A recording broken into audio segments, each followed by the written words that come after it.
Maternity leave. We know that the existence of the world and mankind is dependent upon maternity. Therefore, a special responsibility is vested with the employer when expecting mothers serve in a particular workplace. Therefore, in each country, special leave has been introduced on behalf of workers who are pregnant. The term maternity allowance defines the payment of salaries for expecting females for the days allocated as leave due to a childbirth. සේවිකාවට ප්‍රසූතියක් හේතුවෙන් නිවාඩු සඳහා වෙන් කර ඇති දින සඳහා වැටුප් ගෙවීම.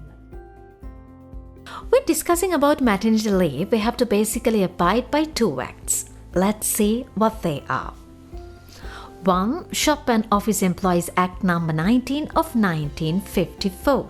2. Maternity Benefits Ordinance number 32, 1939. These two acts, Shop and Office Employees Act number 19 of 1954 and Maternity Benefits Ordinance number 32 of 1939 are important here. Both these acts cover the maternity leave provisions of the workers of the private sector. In addition, there were certain disparities regarding the maternity leave granted to public servants and private sector workers. Based on the demands continuously put forward by the trade unions, amendments were introduced to both these acts in the year 2018. These are certain categories of workers who are not covered by this act. They are domestic workers, government workers, contract basis and casual workers.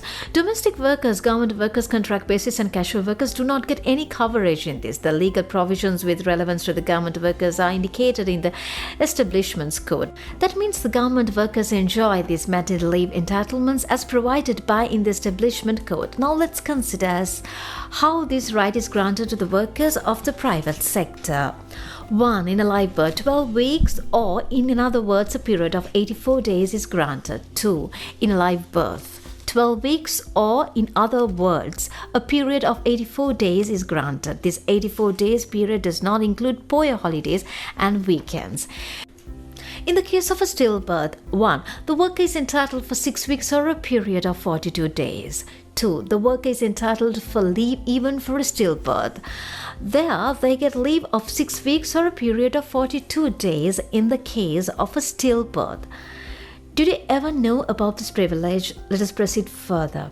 As I mentioned earlier, leave of 12 weeks or 84 days is granted for a live birth, and here, some amount of leave can be taken prior to the childbirth, including the day of childbirth. If not, the remaining 10 weeks or the 70 days can be obtained subsequent to the childbirth.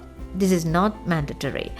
The total period can be taken after the childbirth depending on the requirements and the choice. As I earlier mentioned, this total period is calculated excluding the Poya days and the statutory holidays.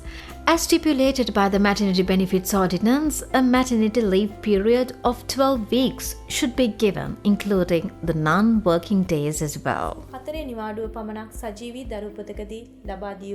As for the shop and office workers, Regulation, Employment and Remuneration Amendment Act, the female workers are entitled to 70 days of maternity leave at a childbirth. In case of a stillbirth, this amount is reduced up to 28 days.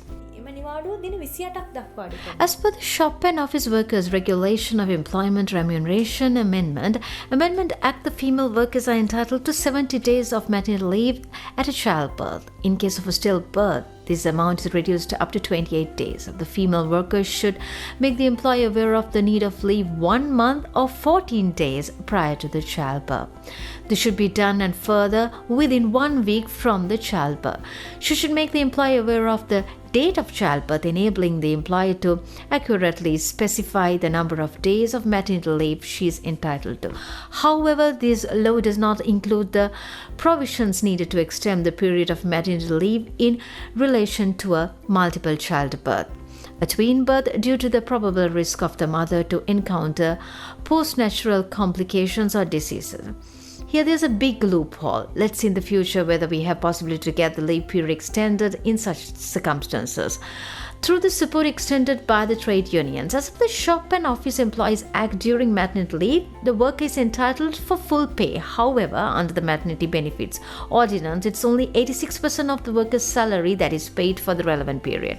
The payment entitled for maternity leave should be paid either to the particular worker or to a nominee by the worker. For example, if the worker dies due to some complication at childbirth, the legal heir of the worker is entitled to receive the said payments. As earlier stated, let's see as to how this needs to be communicated to the employer and what's the proper method to be followed. Here is the expected date of childbirth should be communicated to the employer 1 month prior to the due date. The date of childbirth should be informed to the employer 1 month before the due date. Within 1 week from childbirth, the employer should be informed whether it's a live birth or a stillbirth in order to facilitate the calculation of leave. The employer should be informed whether it's a live birth or a stillbirth in order to facilitate the calculation of leave within 1 week from childbirth. The birth certificate of the child is sufficient to confirm childbirth, and if it's not available, a document containing the signature of either the doctor or the midwife who facilitated for the childbirth should be produced. The particular worker should also have completed a minimum working period of 1 year or 150 days with a particular employee in order to be entitled for maternity leave. The worker who is getting ready for a delivery should not be overburdened with work, and she should be given minor work assignments. An expecting mother who is getting ready for a delivery should not be given heavy loads of work and instead should be given minor work assignments. Similarly, in case of any punitive action to be taken against a certain offense during the final stage of pregnancy, that should not be communicated to the particular worker. What is the intention behind this measure? The intention is to ensure the psychological and physical freedom of the worker. Even after the worker returning to work after childbirth, minor tasks should be given for a period of 3 months from childbirth. Minor tasks should be given for a period of 3 months from childbirth, even after the worker returning to work. Social space. This is your space. Your protection is your right. Please join with us to reach the latest information on socialist space. Subscribe us. Press the bell icon too.